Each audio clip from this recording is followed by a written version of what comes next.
Բարի օր, ես Ժասմինն եմ, ինձ հետ է Սաթին եւ մենք այսօր կշարունակենք խոսել Հայաստանի Հանրապետության սահմանադրությունից եւ սահմանադրություն հասկացությունից առհասարակ։ Եթե առաջին մասը չեք դիտել, հղումը կլինի ներքևում, անպայման դիտեք։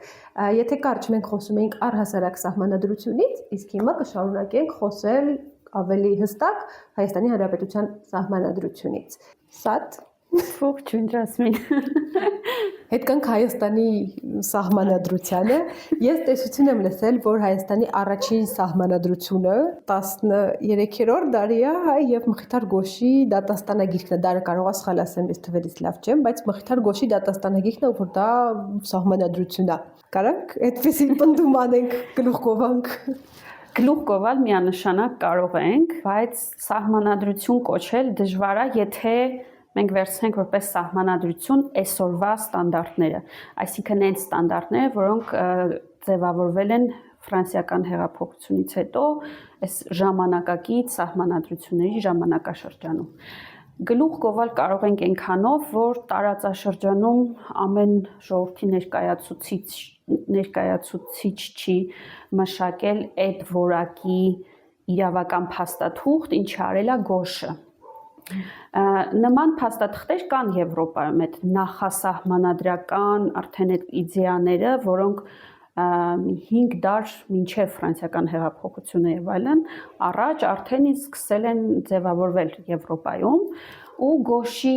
աշխատությունը այդ առումով լրիվ տեղավորվում է այդ հումանիստների գաղափարների մեջ, որովհետեւ ինչի համար, օրինակ մենք ունեցել ենք նաև նման փորձեր Կիլիկյան Հայաստանում մինչև Գոշը, բայց մեծ մասը հիմնվել է կրոնական ու ավանդական, այսինքն ծիսական օրենքների վրա։ Ինչ արել Գոշը, Գոշը մտածել է նաև պետական իրավունքի մասին, այսինքն անկախ Հայաստան, սուվերենիտետ, ինչպես միավորել մեր իշխանական տոհմերին, որպեսզի իրանց հետաքրքիր լինի այդ միավորումը, այսինքն շահերի փոխհամադրում, այսինքն այն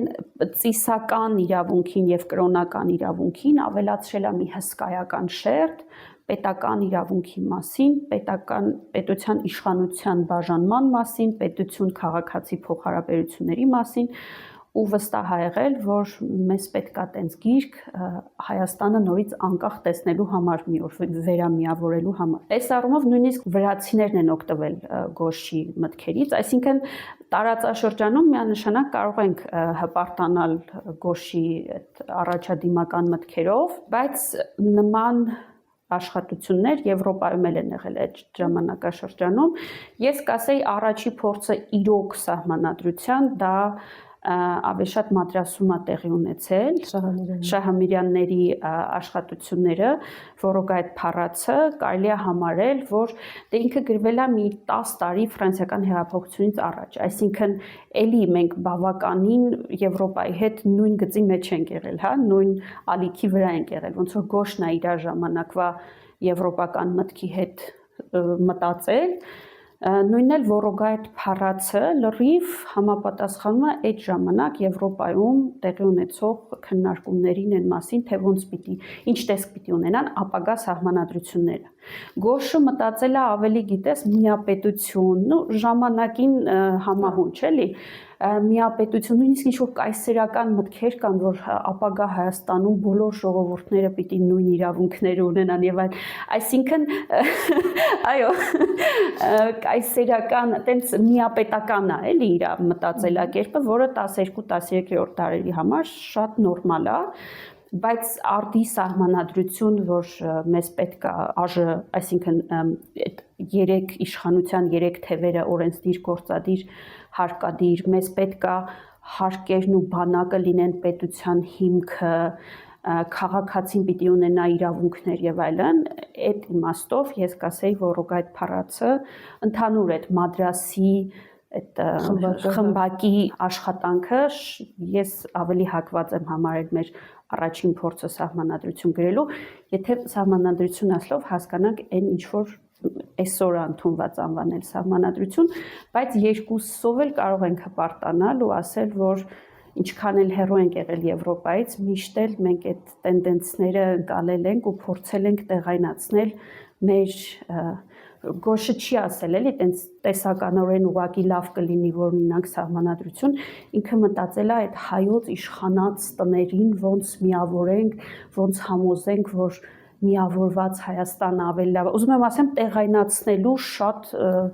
լավ վարպետներ ենք երկուսով էլ եթե ուզում ենք կարող ենք հպարտանալ որ թերթում էի դատաստանագիրքը պատրաստվելու համար ինձ շատ դուր եկավ այդտեղ որ գրեթե բոլոր կետերի տակ որ գրած է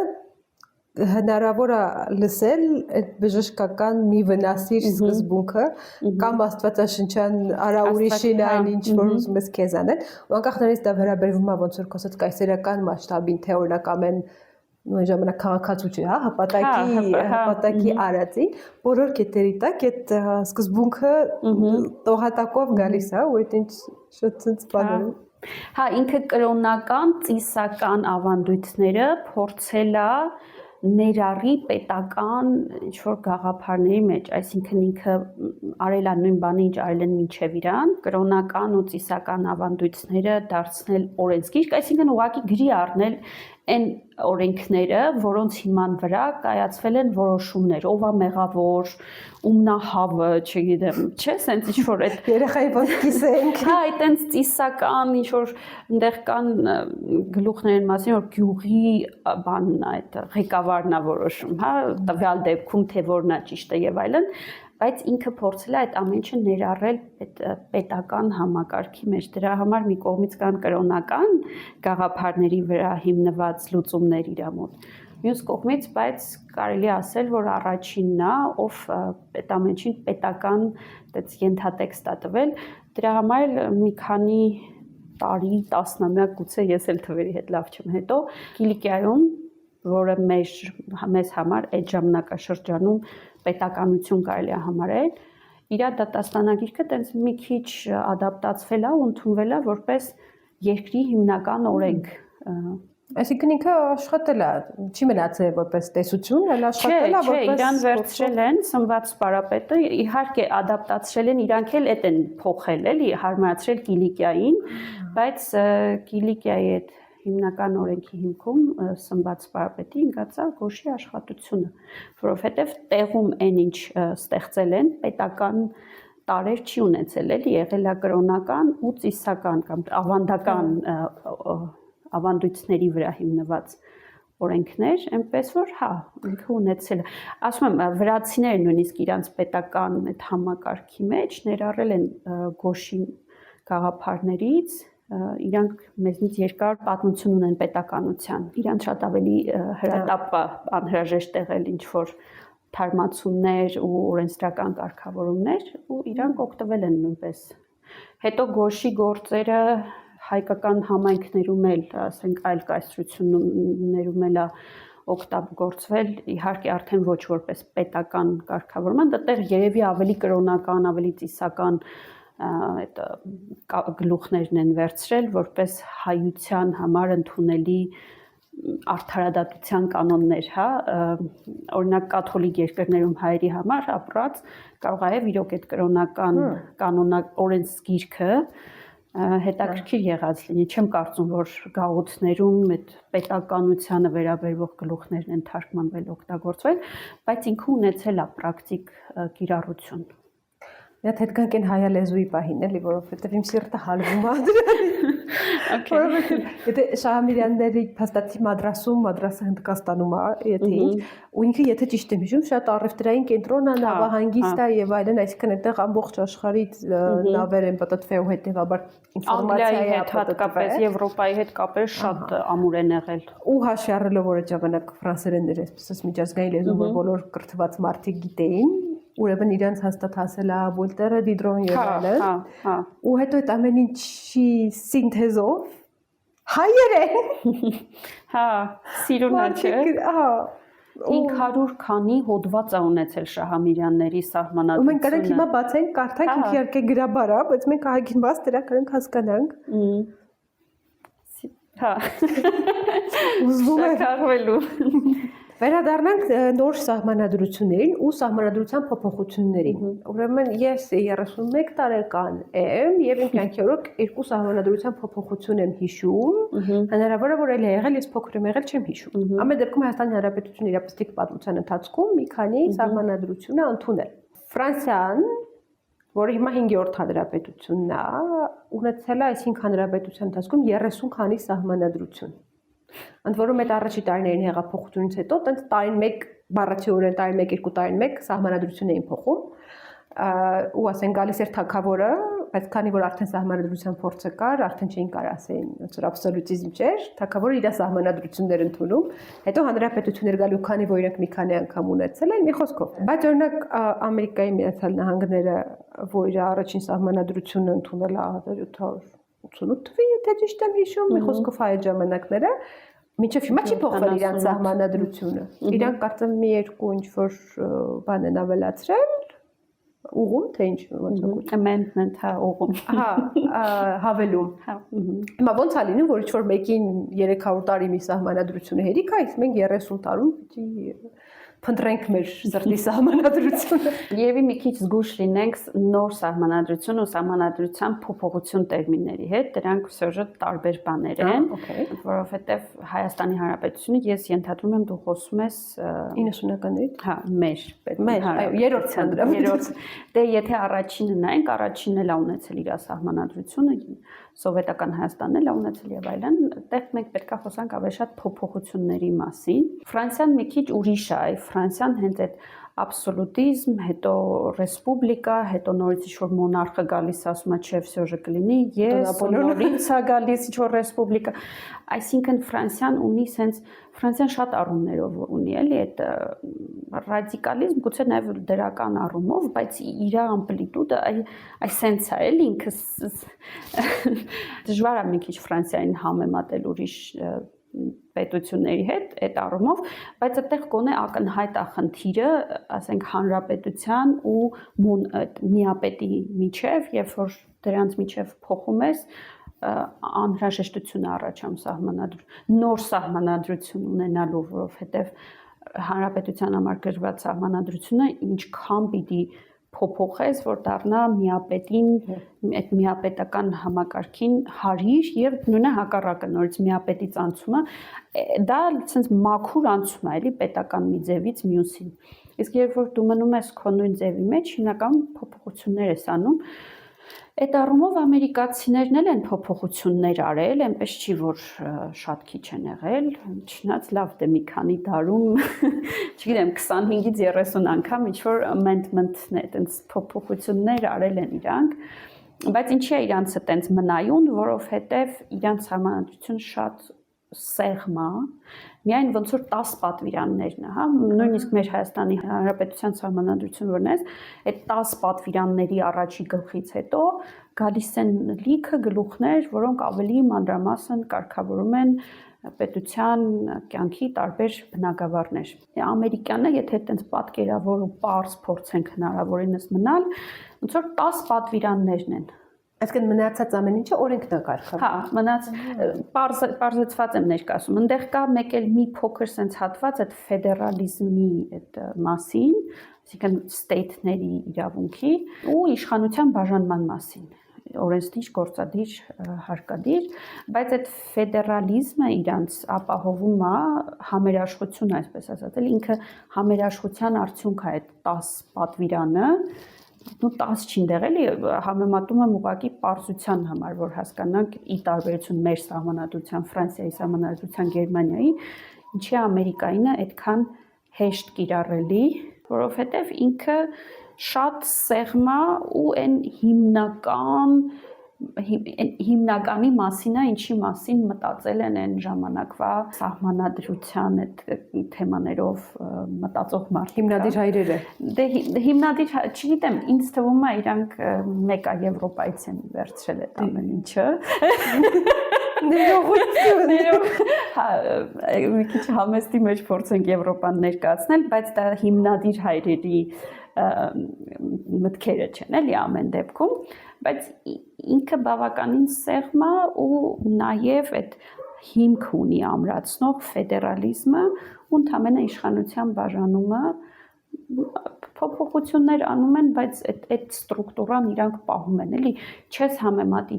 Ֆրանսիայի հետ, որը պետական կարգ է փոխել անընդհատ։ Մեր նախորդ սահմանադրական հանրաքվեն 2017 թվին էր։ Դրանից առաջ անկեղծ ասած ես չեմ հետևել, ուշադրություն չեմ դարձրել սահմանադրությանը, դա այդպես ինֆո առիթ եղավ, որ ես սկսեմ մտածել սահմանադրությունների մասին, համ էլ դե փոքր էի, ու ջահել էի։ Եվ գիտեմ, որ ներկայիս գոյություն ունեցող սահմանադրությունը համարվում է բավական խնդրահարույց, շատ վեճեր է առաջացնում ու համարվում է, որ ինքը շատ ռիսկեր ունի։ Եվ խորհրդարանական կարգը այն ձևով, որով մենք իրան ունենք հիմա, եւ սահմանադրությունը, որը մեզ ապահովեց այդ կարգը։ Հիմա իրավական տեսանկյունից որոնք են այդ ռիսկերը ու գոնե գլխավորները։ Ինչու՞վ է ինքը խնդրահարույց։ Հարցը շատ տեխնիկական է, փորձենք հնարավորինս sense պարզեցված, հա։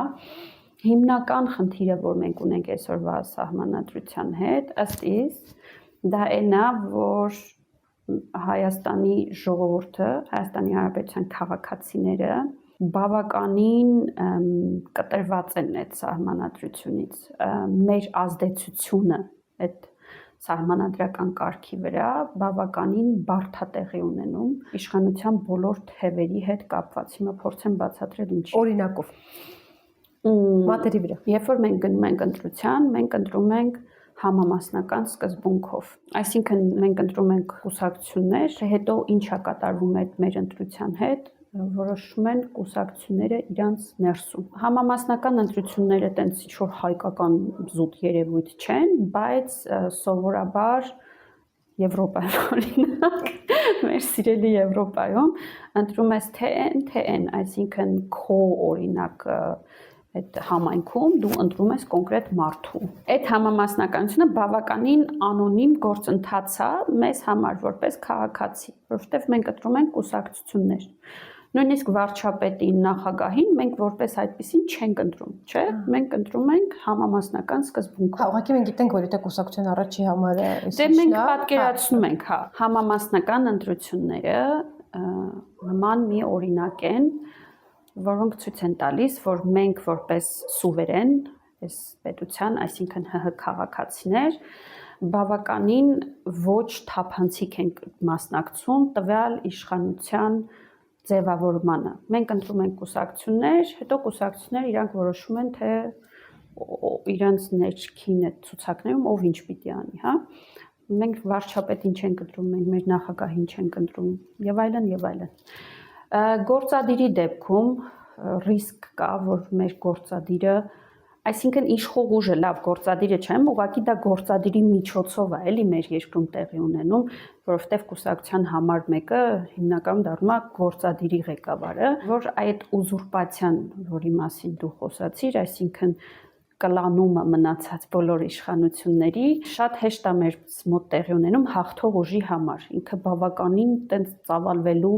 հնարավորություն է ստանում հաղթող ուժը։ Այսինքն մենք հակակշիռ չունենք։ Հա, հակակշիռները ոչ միայն չունենք, այլև մենք որպես ժողովուրդ այդ հակակշիռների ձևավորմանը շատ թույլ ենք մասնակցում, էլի։ Մեզնից ասում է գնանք ծիճկա դնենք, այսպես ասած։ Իսկ դա սահմանադրության հետ այդ ամուր կապը, որ մեզ պետք է, չի ապահովում քաղաքացիների մոտ։ Մենք մեզ չենք զգում դրա տերը, այդ սահմանադրության տերը։ Եթե ուշադիր լինենք, մեր ժողովուրդը չի զգում դա որպես ինչ-որ ունեցվածք, որ դա մերն է, այս պետությունը մերն է ու մենք ենք որոշել, որ սենց լինի։ Երրորդը դատական իշխանությունը, դա ինձ համար ամենախնդրահարույցն է երևի, հատկապես մեր նման պետություններում, որտեղ դեռ չկա իրոք իրապես անկախ դատական համակարգ, չունենալ երդվյալների, ատենակալների ինստիտուտը, չունենք։ Հիմա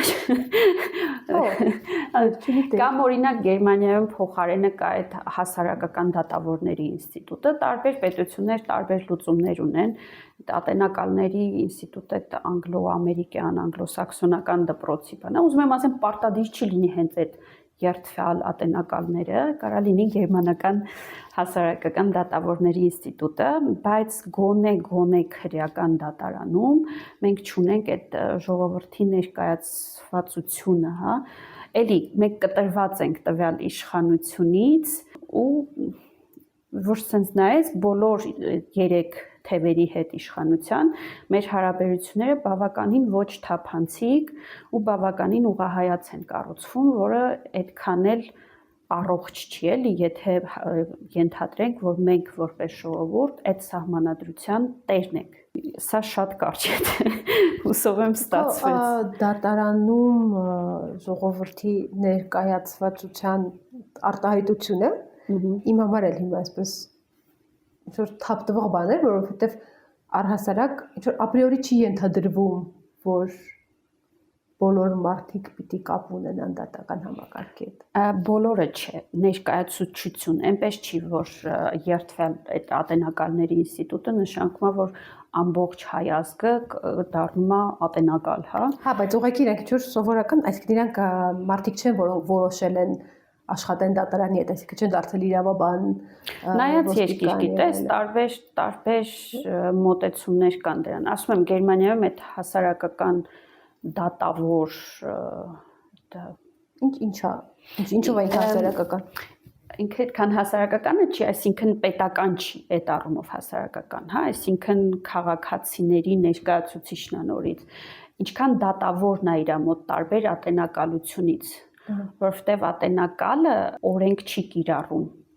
Ինքը մասնակցում է որոշման կայացմանը, էլի այդ դատական որոշման, ասենք մեղավոր էր թե չէ, հիմնականում դե քրեական։ Հա, եթե մեղավոր էր, արդեն պրոֆեսիոնալ դատավորը որոշում ըստ որ օրենքի եւ այլն եւ Գերմանիայում այդ հասարակական դատավորը ինքը դատավորի ֆունկցիա է ունենում, այսինքն նաեւ օրենքի կիրառման, ոչ միայն մեղավորա թե մեղավոր չի, այլ նաեւ օրենքը ոնց կիրառենք, որ օրենքը կիրառենք եւ այլն, մի քիչ ավելի ծավալուն են ֆունկցիաները։ Բայց դրանք իրավաբաններ են թե։ Հա։ Այդ առումով այդ գոնե քրեական դատարանը, որը հենց որոշում օրինակ քաղբանտարկյալների մասով հիմնականում, չէ, լավ կլիներ, որ ունենար ժողովրդի ներկայացուցչություն, դա պարտադիր չի լինի տենց համընդհանուր բոլորս դառնում ենք ատենակալ, շանս ասում եմ երկրներ կա պարտադիր չի դու իրավաբան լինես այդ ֆունկցիա, այսինքն նա ինչքանով ես ներգրավում, էլի, եթե դու զուտ ներգրավում ես մեղավոր չի ֆունկցիայով, լրիվ ուրիշ պատրաստվածություն ակնկալում քեզնից, քան երբ որ դու օրենք ես կիրառում, այդտեղ իհարկե մի քիչ գիտելիքը ավելի ցայտուն պիտի լինի, ինչևէ անկախ նրանից ոնց դու կկազմակերպես այդ ներկայացուցչությունը, մենք դա չունենք, նույնիսկ Ֆրանսիայում կա դա այդ քրեական դատարաններում, նորից ամեն պետություն դա կարա կազմակերպի իր պատկերացրած համակարգով, իսկ ասեմ նույնիսկ Ռուսաստանում կա երթվել ատենակալները։ Դե մեզ մոտ գիտես, տենց քննարկում կար, որ կոռուպցիան կծաղկի զուտ, այսինքն եթե առաջ մի դատավորի էին փող տալիս, հիմա 12-ին ատենակալներին, հա, 12-ին պետք է փող տանք, տենց այդ թեման փակվեց էլի մեզ մոտ այդ ատենակալների, բայց դա ինձ թվում է ուղիղ հակառակն է, չէ, ինչքան շատ մարդու պիտի համոզես, այնքան ավելի բարդ է համոզել, ապօրինի բան անել։ Դու ներկառուցի այդ զսպումների համակարգը, որ դատավորը ուշադիր լինի, ատենակալը կոռուպցիայի չենթարկվի, ատենակալը դատավորներին վերահսկի, այսինքն դու այդ փող վերահսկման համակարգը կառուցի ու նոր մի հատ տես կոռուպցիան դրանից, այսինքն կոռուպցիան շատանում է թե չէ, ու փոխարենը գուցե արդարադատությունը դա ավելի առողջանում էլի։ Հիմա խնդրի երկրորդ մակարդակը։ Մենք հասկացանք, որ մեր այսօրվա եղած սահմանադրությունը խնդրահարույց է, որովհետև չունի զսպումների հակակշիռների մեխանիզմ ու ոնց որ հեշտացնում է միանձնյա իշխանության տարածումը, հաղթող ուժի, հաղթող ուժի կողմից ուզուրպացիան, օքեյ։ Բայց ընդունված այսպես համոզմունք տեսակետ ոնց որ օթում պատծվող վիճակ կա, որ նույնիսկ այս խնդրահարույց սահմանադրության փոփոխությունը ել ավելի խնդրահարույց է։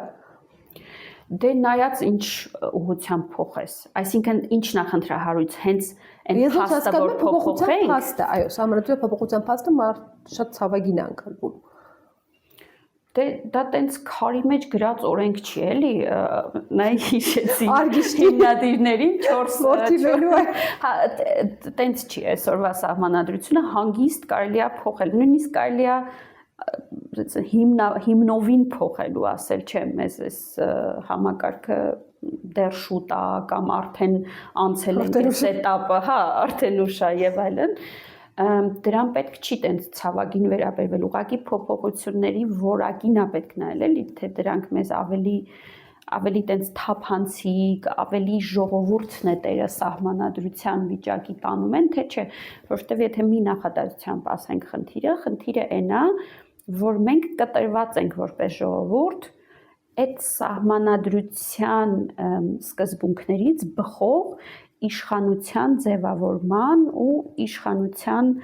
մեզ հետ փոխգործունեության համակարգերից։ Մենք ընտրում ենք ինչ-որ ուժ, որը հենց հաղթեց, ու ինքը կարա հաղթի 20-25 շատ ցածր ձայներով, էլի։ Ինքը կարա շատ արագ տարածվի ու ընդդիմության հարցնադրվում մեր ներկայացվածության հարցն է առաջ գալիս։ Այնպես որ չէ, փոփոխություններից պետք չի վախենալ, որպես այդպեսին, որ սահմանադրությունն է փոխվում, ուրեմն վերջ ինչ-որ սև ուժեր են, չար ուժեր են, տենց դավադրապաշտությամբ զբաղվել պետք չի, պետք է նայել փոփոխություններին։ Նորից խոսելով ներկայիս սահմանադրության հնարավոր փոփոխությունների մասին, մեծ անհանգստություն է առաջացնում, քաղաքականացնում ես թեման ջասմին։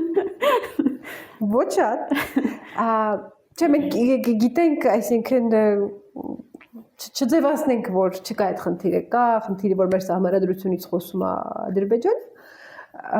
կա խնդիրը, որ ինքը պահանջում է այնտեղից հանել հղումը անկախության հռչակագրին։ Անկախության հռչակագրին հղումը հանել, որովհետև այնտեղ խոսվում է Ղարաբաղի հարցի մասին։ Հիմա եթե մենք իրոք պարզեցրեց, հա, եթե մենք իրոք փոխում ենք սահմանադրությունը, փոխում ենք ինչ-որ կետեր, որոնք մոտեցնում են սահմանադրական կարգը ավելի քաղաքացիներին, բայց միաժամանակ հանում ենք այդ հղումը անկախության հռչակագրին։ Ինչով է դա խնդրահարույց, ինչ խնդիրներ կարող ստեղծի հանրապետության համար։ Քաղաքական հարց է տալիս։ Քաղաքական պատասխանի դարձի։ Այսինքն դու Ալիևին կարաս ինչ ուզես ասես այդ հետ, ոչ մեկ խնդիր չունի։ Չէ, Ալիևը չի հարցը, մենք ենք հարցը։ Նախ սկսենք նրանից, որ մենք ունենք սահմանադրական դատարան,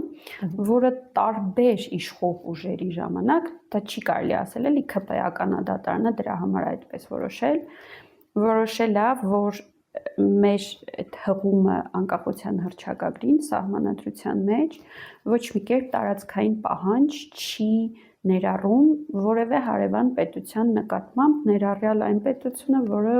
այդ պահանջը դնում է։ Ինչա ստացվում, եթե մենք հիմա դա փոխենք արտաքին ճնշման տակ, ստացվում է, որ մենք մեր սահմանադրական դատարանի որոշումը համարում ենք սխալ, հա, իրավաբանորեն նաև, դա քո ինքնիշխանությանը սենց դանակ էլ չի, էլի, չգիտեմ, քարա դրածողակի, հա, այսինքն դու ունես սահմանադրական դատարանի որոշում ու անտեսում ես այդ որոշումը ինչ-որ քաղաքական նկատառումներով։ Եթե զուտ նորից փորձեմ մնալ իրավական տիրույթում, դա աններելի հարված է քո դատական համակարգին, որը նաև նշանակում է իշխանությանը, սահմանադրությանը, դա տենց շղթայաձև գնում է, էլի։ Քաղաքական տեսանկյունից ռիսկեր, ինչի ենք մենք դա փոխում։ Փոխում ենք, որովհետև ունեցել ենք տարածքային պահանջ։ Ինչի ենք մենք հեռացնում, հա, այդ հղումը։ Եթե ունեցել ենք տարածքային պահանջ, ստացվում է, որ մենք 30 տարի մի կողմից խոսացել ենք Արցախահայության ինքնորոշման մասին,